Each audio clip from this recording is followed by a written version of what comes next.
1 João 4. Amém? Primeira carta de João, nós vamos ler o versículo 1, o capítulo 1, amém? Vamos ler esse capítulo 1 aqui, que são poucos versículos, e nós já passamos por esse texto, mas vamos passar de novo, pela graça de Deus. Diz assim, ó: o que era desde o princípio, o que ouvimos, ou que vimos, com os nossos olhos, o que temos contemplado, e as nossas mãos tocaram da palavra da vida, porque a vida foi manifestada e nós a vimos e testificamos dela e vos anunciamos a vida eterna, que estava com o Pai e nos foi manifestada. O que vimos e ouvimos, isso vos anunciamos, para que também tenhais comunhão conosco, e a nossa comunhão é com o Pai e com o seu Filho Jesus Cristo. Estas coisas vos escrevo para que o vosso gozo se cumpra. E esta é a mensagem que dele ouvimos e vos anunciamos, que Deus é luz e não há nele trevas nenhuma. Se dissermos que temos comunhão com ele e andamos em trevas, mentimos e não praticamos a verdade. Mas se andarmos na luz, como ele na luz está, temos comunhão uns com os outros, e o sangue de Jesus, seu Filho, nos purifica de todo o pecado. E se dissermos que não temos pecado, enganamos a nós mesmos, e não há verdade em nós.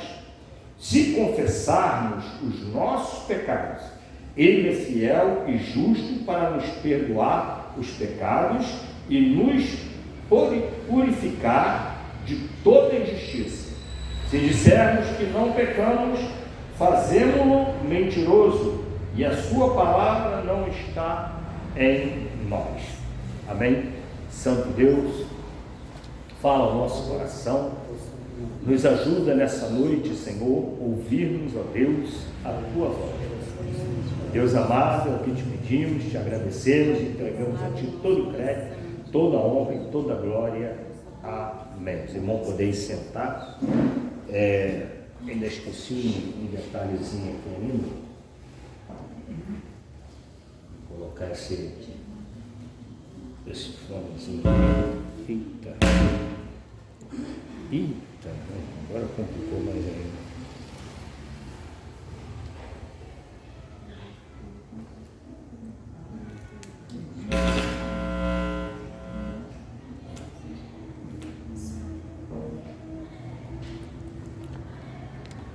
Vou colocar aqui o fonezinho de microfone. Amém? Acabo esquecendo os detalhes, vou ligar vou colocar o microfonezinho para gravar direto ali, para ver se diminui o barulho, né? A chieira. Amém? Tem até melhorado, né? A gravação tem ficado melhor. Amém? Irmãos, olha só o que acontece, quer ver? O que me trouxe de volta nesse texto aqui foi que Jesus, a gente ouve assim falar assim, que o sangue, olha só, versículo 9 diz assim, ó: se confessarmos os nossos pecados, ele é fiel e justo para nos perdoar e nos purificar de toda injustiça. Não, perdão. O sangue de Jesus. Aqui, versículo 7.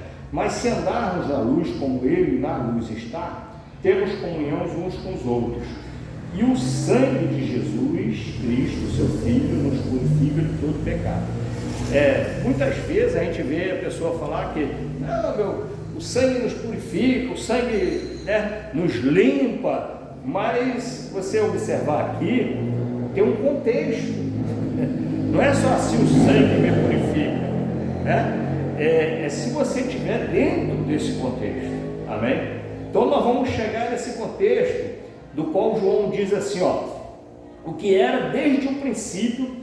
Isso aqui é uma aula maravilhosa de João, o que era desde o princípio, o que era desde o princípio, falando de Jesus, né? O que ouvimos, o que vimos com nossos olhos, o que temos contemplado, e as nossas mãos tocaram da palavra da vida. Quer dizer, está se referindo a Jesus, ele está deixando claro que Jesus, ele é a própria palavra, e eles tocaram em Jesus, amém? Então ele falou, tocamos na palavra da vida. Por quê? Ele é a própria palavra, o verbo que se fez carne, como ele já havia dito lá no Evangelho. E o verbo se fez carne e habitou entre nós. Então Jesus Cristo, ele é a própria palavra, ele é a própria vida. Toda vida procede de Jesus Cristo. Ele é a própria vida. Não tem outro argumento, não tem outra situação. Às vezes a pessoa quer falar assim, não, mas Jesus foi só um profeta. Tem religiões, né, como o Islã, por exemplo, que aceita Jesus como sendo um profeta. Tem religião aqui no Brasil, né, que tem Jesus como também sendo um profeta, e não como sendo Deus, como sendo Filho de Deus, como sendo o próprio Deus. Que se ele é a própria palavra, a própria existência, tudo procede de Jesus. E a palavra diz que nada do que foi feito se fez sozinho.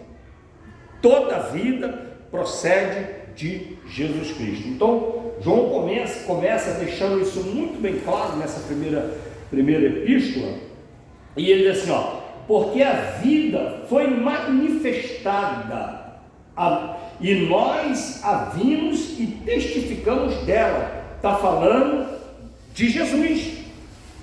Ele está chamando a vida Jesus. Jesus é a própria vida. Ele está dizendo assim, a vida foi manifestada. Por quê? Porque antes as pessoas só ouviam falar de vida, ou falar de Deus, mas a vida foi manifestada e dela testificamos, ou seja, nós somos testemunho. Nós estávamos lá, irmãos. É muito bom, irmão, por isso que eu estou falando para os irmãos. Como é que a igreja, a pessoa fala assim, a ovelha gera a ovelha. Como é que você vai gerar uma ovelha? Como que você vai convidar alguém para vir à igreja se você não tem convicção que você mesmo quer vir à igreja? Amém? Se você não amar essa obra, não amar esse lugar, você não vai ter esse testemunho. Como João fala aqui, nós testificamos. Amém? Nós testificamos. Então tem que haver um testemunho real, irmãos. Ele fala assim, por exemplo, agora nesse negócio de pandemia, teve essa briga toda, né, negócio de vacina, de remédio, que o remédio não servia, que não sei o que. O meu testemunho é que o remédio que eu tomei serviu. Não é que o presidente falou para mim, não é que o irmão falou comigo, não é porque eu soube que alguém tomou o remédio e ficou bom. Não, irmãos, eu tomei um remédio na segunda-feira à noite, na terça-feira amanheci bom. A ivermectina, ela combateu o vírus de tal maneira, porque o vírus ele é assim, você pega o vírus, se você demorar a matar ele vai fazendo um estrago no seu organismo. Então você tem que primeiro matar o vírus, para depois cuidar das causas que ele causou. Amém? E foi o que eu fiz. Eu primeiro tomei o remédio para matar o vírus, aí eu fiquei sem paladar e sem sentir cheiro, mas não tinha mais febre, nem dor de cabeça mais, e nem dor nenhuma. Olha só, amanhecia assim bonzinho, só não sentia cheiro, mas aí o vírus já foi combatido. E aí tomei os demais remédios, fiz um tratamento para melhorar, para recuperar a saúde. Isso não foi o que aconteceu na vida do fulano. Eu tenho muitos testemunhos de muitos irmãos que fizeram isso, mas isso eu estou contando de mim, irmãos. O importante é que as pessoas conheçam Jesus que você conhece, que você testemunha dele. Ah não, o pastor fala de Jesus, que Jesus é isso. Irmão, o seu testemunho é que vai contar. O que você vê que o pastor fala, não adianta. Ah, o pastor falou isso, o pastor pregou isso nessa noite. mas e você? O que você recebeu? O que você tem de Jesus para contar para o seu vizinho, para o seu amigo, para o seu conhecido, para o seu parente? É o nosso testemunho, irmãos. Deus não faz a obra dele usando o testemunho do outro. Ele quer usar você no seu testemunho com ele. Amém? É assim que acontece. Nosso testemunho com Deus é que vai ser usado. Quem você falar que ouviu falar, testemunho nesse negócio de ouviu falar, não dá certo.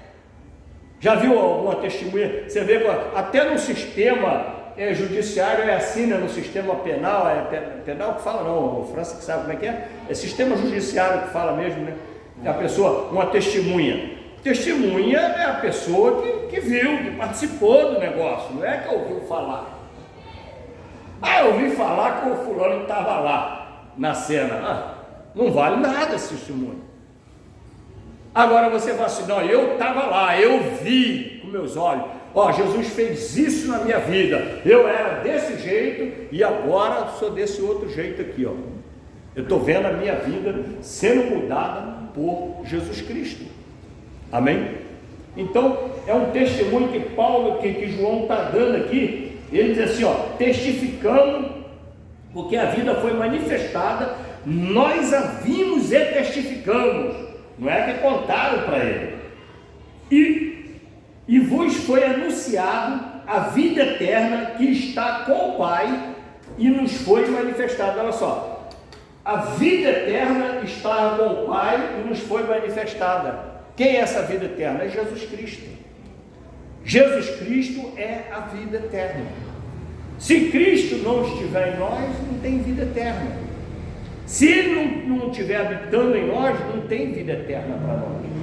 A vida eterna é para quem está em Cristo Jesus.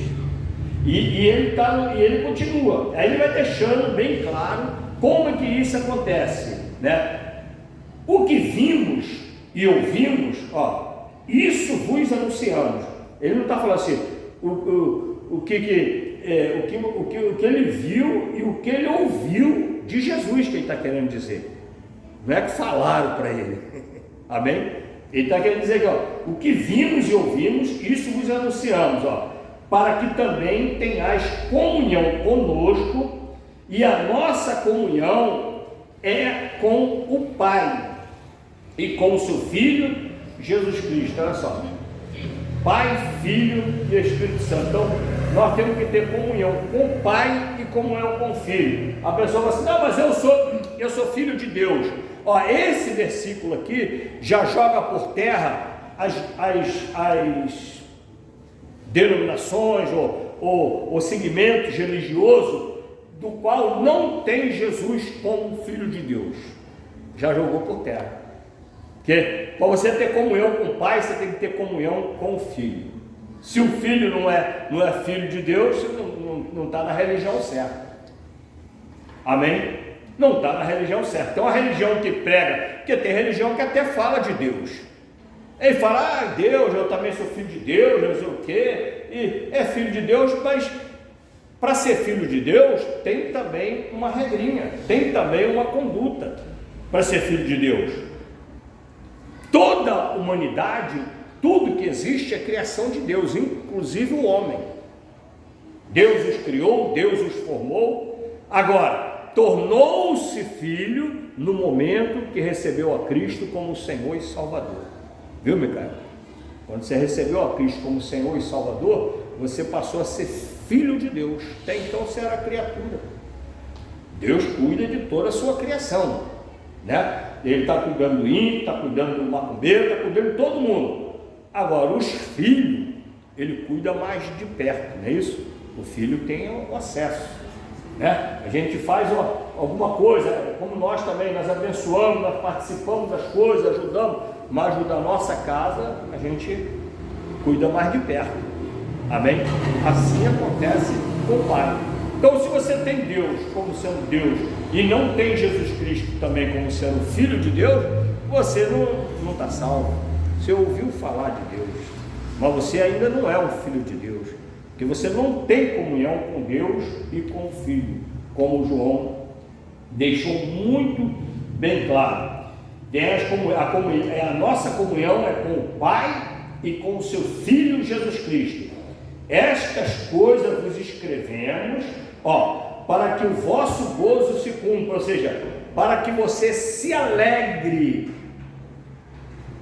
para que nós venhamos nos alegrar de que Deus enviou o Filho dele, que o próprio Senhor da vida, o Criador da vida, aquele que deu vida a você, se manifestou para te dar a vida eterna, ou seja, ele fez você para você morrer daqui a pouco, e agora ele vai te dar a vida eterna, amém? Nos deu a vida eterna, através de Cristo Jesus, que é o Senhor da vida. A pessoa que falar que assim, que tem Deus e não tem Jesus, ele não tem vida. Eu sempre deixo claro isso, toda vida, é a palavra de Deus que diz isso, que toda vida procede de Jesus Cristo. Nada, nenhuma vida, mesmo as que não entregaram ainda a Cristo, não se voltaram para reconhecer a Deus, ainda assim essas vidas pertencem a Deus. Tanto pertence que ele está no controle de quanto tempo ela vai viver, de quanto tempo e qual será o dia que ela vai morrer, e para onde ele vai mandar quando morrer. Quem manda é ele. O camarada pode viver do jeito que for. Não, mas eu vivo, eu não preciso ir para a igreja. Se tu não for, tu não tem vida. Ele está falando aqui de comunhão aqui, nós, João fala assim, nós, com o Pai, com o Filho, e nós. Se você está fora do nós, não tem comunhão, não tem salvação.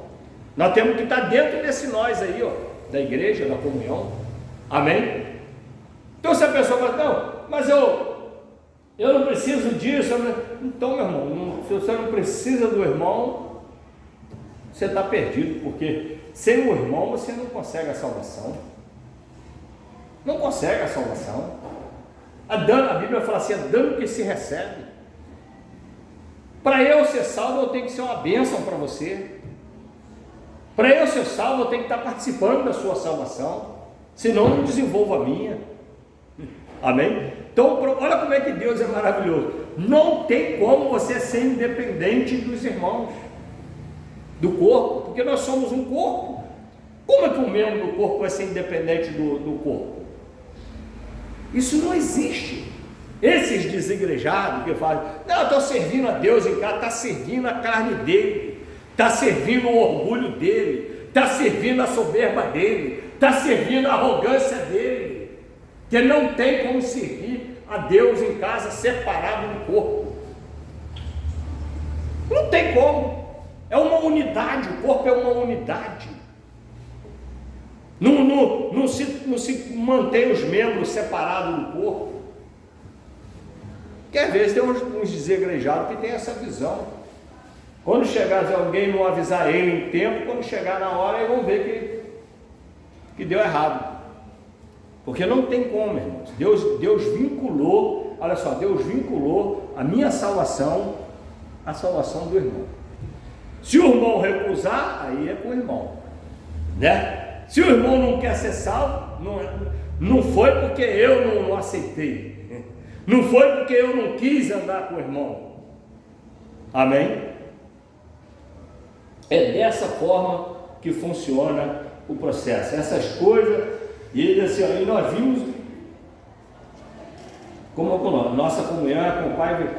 Versículo 4, e essas coisas vos escrevemos para se cumpra a sua alegria, a vossa alegria. E ele diz assim, e esta é a mensagem que dele ouvimos, nós ouvimos dele, de Jesus, do Pai, do Filho, do Senhor da vida. Essa é a mensagem que dele ouvimos. Aí ele vai começar falando aqui, e vos anunciamos, que Deus é luz e nele não há trevas nenhuma. Trevas fala de pecado, amém? Trevas fala de defeito. Porque no sacerdócio natural não podia o animal ser oferecido com defeito, não podia o sacerdote ter defeito, porque tudo isso aponta para Deus, e Deus é perfeito. Para lidar com Deus, temos que sermos perfeitos.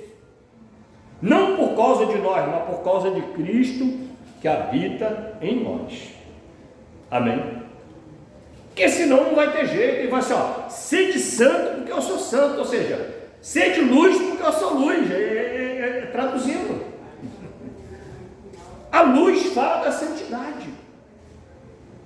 E as trevas falam das coisas ocultas. Aponta para pecados. Então não há, irmão, não tem como. Porque hoje nós estamos vendo, olha só, por isso que a nossa, né, a nossa igrejinha aqui é poucas pessoas, pequenininha, porque aqui a gente toca na ferida, porque não se falam mais hoje. Por exemplo, Jesus falou que o camarada que largar a mulher, ele vai ficar sozinho. O apóstolo Paulo foi e repetiu isso que Jesus falou: ó, não separeis, se separar, então fica só. Quer dizer, não é para casar com outra. No caso, Jesus falou assim, ó, a menos que tenha havido uma quebra de aliança, né, uma relação sexual ilícita. Aí Jesus liberou. Fora isso, tem como ser salvo? Tem como ser salvo. Tem como o homossexual ser salvo? Tem, não praticando o homossexualismo. E é o mesmo pecado do hétero.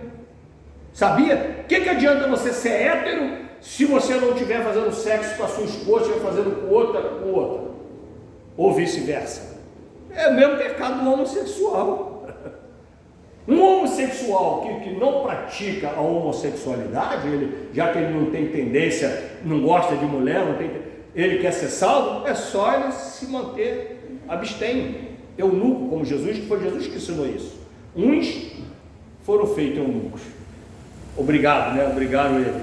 Outros nasceram eunucos, e outros se fizeram. Ele tinha condição de ter vida sexual ativa, mas ele se fez por causa da salvação, porque se ele for fazer sexo com outro homem, ele perde a salvação. Se a mulher for fazer sexo com outra mulher, está perdendo a salvação. Se o homem vai fazer sexo com outra mulher também que não é dele, está perdendo a salvação. A mulher é a mesma coisa. Então, quer dizer, quem deu essa solução foi quem? Foi Jesus. Aí eu vou mudar isso? Nós estamos vendo igrejas abarrotadas de divorciados. E daqui uns tempos vamos ver abarrotadas de homossexuais. Porque aumentou o número demais, do pecado, a iniquidade, o pecado está aumentando o número demais das pessoas. Aí se a pessoa barrerar os homossexuais, a igreja vai ficar assim, igual a nossa. Se barrerar os divorciados, vai ficar assim, Como é que você vai barrerar que está tudo aí de divorciado? Tem igreja por aí que se tu começar a falar de sensualidade, de mulher que está mostrando o corpo todo, de homem, a mesma coisa, vai esvaziar também, também é proibido também. A sua sensualidade é para ser para o seu marido ou para a sua esposa.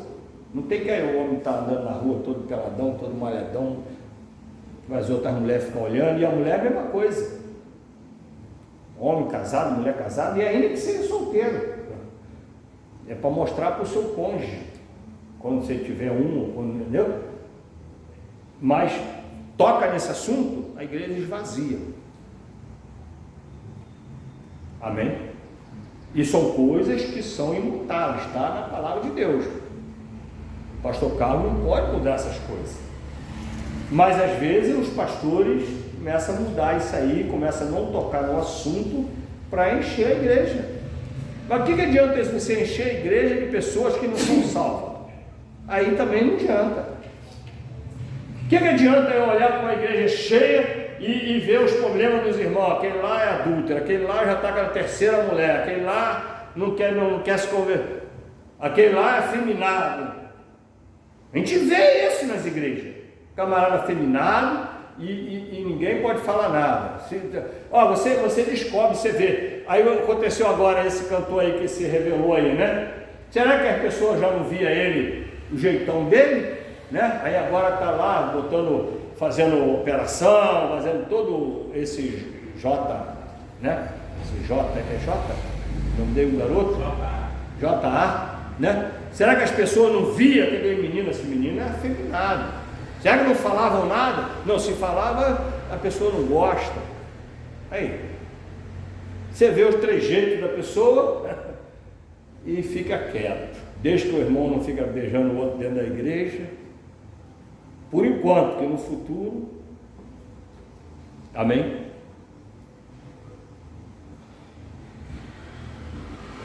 Esta é a mensagem que ouvimos dele. Não, em Deus, irmão, não há treva. Não adianta você fechar o olho e falar que não. Não, isso aqui Deus vai relevar, porque não há trevas em Deus. E ele disse: e se dissermos que temos comunhão com Ele e andarmos em trevas, o que é andarmos em trevas? É andar fora da palavra. Ó, a palavra dele fala assim: que é para você ser eunuco, se você tiver largado a esposa sem motivo, ou largado o marido sem motivo, mas aí você não quer, você com uma outra para casar, e você está andando em treva, filho, você não está andando na luz da palavra. Se a palavra diz que não pode ser homossexual, e o camarada continua com a prática homossexual, está andando em trevas. Se a palavra diz que não pode adulterar, que não pode roubar, que não pode fraudar, e a pessoa continua recebendo um dinheirinho ilícito, um suborno, está em treva.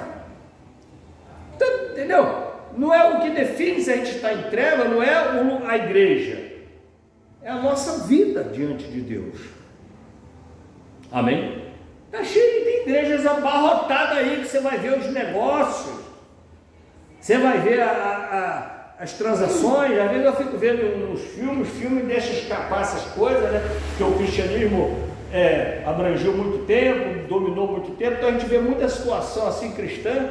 Aí vai ser, como é que o camarada pode ser cristão, por exemplo, igual na época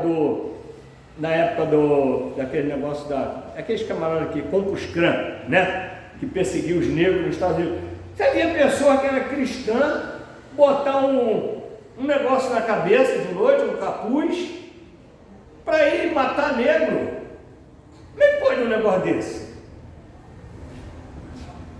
Amém? Então a gente vê pessoas, isso aí é um exemplo que eu estou dando, que você vê aí nos filmes aí, na história, né? Você vê a igreja católica, você sabia que ela apoiou aquilo que Hitler fez? Não se levantou não, é só tu olhar a história. Não vamos culpar os católicos irmãos de hoje, mas a igreja em si apoiou Hitler. Hitler inclusive era católico. Ele estava achando que estava fazendo uma boa coisa, matando o judeu. O que acontece? Se dissermos que temos comunhão com Ele e andamos em treva, não tem como. Estamos mentindo e não praticamos a verdade, porque se Ele é a luz, se você está em treva, você vai estar em comunhão com Deus? Não tem, meu irmão. Né? Aí tem pessoas que querem viver exatamente assim. Não, nós estamos como na aparência dos homens, e ninguém fala nada. Ninguém fala nada, deixa quieto. Mas se andarmos na luz, como Ele na luz está, olha só, se você está andando na luz, olha só o que ele diz: se você está andando na luz, como Ele na luz está, né? Aí vai assim: temos comunhão uns com os outros. É onde eu quero falar, tá vendo? Se você está na luz, você tem comunhão com os irmãos, ué. O negócio é esse, servir Deus em casa, ficar isolado. Se está na luz. Se está isolado em casa, não está na luz. Pode estar dando glória a Deus, pode estar cantando hino, mas não quer comunhão com os irmãos, não está na luz. Deus vinculou a comunhão com os irmãos, na questão da luz, hein? Uns com os outros. Aí, se você estiver procedendo assim, aí o sangue de Jesus, seu Filho, nos purifica de todo pecado. Então, o irmão que está andando na luz, que está obedecendo a palavra de Deus, que está obedecendo, né, que está em comunhão com outro irmão, o sangue de Jesus está te purificando. Amém? Se é uma pessoa que está purificada no sangue de Jesus. Agora, se não está em comunhão com o irmão, se vai ir também, se vai à igreja, mas não se dá com o irmão. Se tem alguém na igreja que a pessoa não gosta desse irmão, isso aí não é luz, não é andar na luz. Por isso é que na igreja não tem nada disso. Ó. Se nós formos ter preconceito, porque o irmão foi pecador, o irmão foi não sei o quê, o irmão já foi isso, foi aquilo, não vai salvar ninguém. Todo mundo é ex-pecador, alguma coisa, amém? Então não pode haver preconceito na igreja. Vamos comer a Santa Ceia. E ele diz assim, e se dissermos que não temos pecado, enganamos a nós mesmos, e não há verdade em nós, porque todos nós somos pecadores. E se confessarmos os nossos pecados, Ele é fiel e justo para nos perdoar e nos purificar de toda injustiça. O que é isso, purificar de toda injustiça? Sempre deixo claro, esse texto deixou claro para os irmãos, tá vendo? Quando eu falo assim, a Bíblia quando fala de justiça, está falando de justificação. Então, essa injustiça aqui é uma pessoa que não está justificada, amém? Não é uma pessoa que está sendo, como na nossa linguagem, injustiçada, está sendo acusado sem ser ela, não é esse tipo de justiça, é a prática do pecado, você estar injustiçado, não está debaixo da justiça, debaixo da salvação de Deus. Mas se anda na luz, vamos ser justificados. E se dissermos que não pecamos, fazemos-lo mentiroso, ou seja, falando que a palavra de Deus, ou Deus, né, que Ele é a própria palavra, é mentiroso, que é a palavra que fala que nós somos pecadores, amém? Se o camarada fala, não, é pecador, amém, irmãos? Deu para a gente pegar essa questão do sangue. Eu queria falar para os irmãos isso, o sangue de Jesus nos purifica, desde que nós estejamos na luz, na comunhão com os irmãos, nas práticas que agradam a Deus. Não adianta nada você falar o sangue de Jesus, se você não está praticando, não está na luz. Sangue de Jesus não é derramado, porque às vezes a pessoa fala que não, pode de qualquer jeito, o sangue nos purifica, a graça, que hoje usa o termo, eles usam a palavra a graça, né? O termo graça, de forma pejorativa, como se valesse qualquer coisa, e não é qualquer coisa. A graça de Deus nos dá, porque mesmo você andando na luz, você precisa da graça de Deus, você é beneficiado pela graça de Deus, amém? Somos beneficiados pela graça de Deus, amém, irmão? Então que Deus nos abençoe a todos. A palavra ficou um pouco mais curta, nós temos que ministrar a Santa Ceia, né? Vou estar desligando aqui, tive que dar aquela palavra para os irmãos.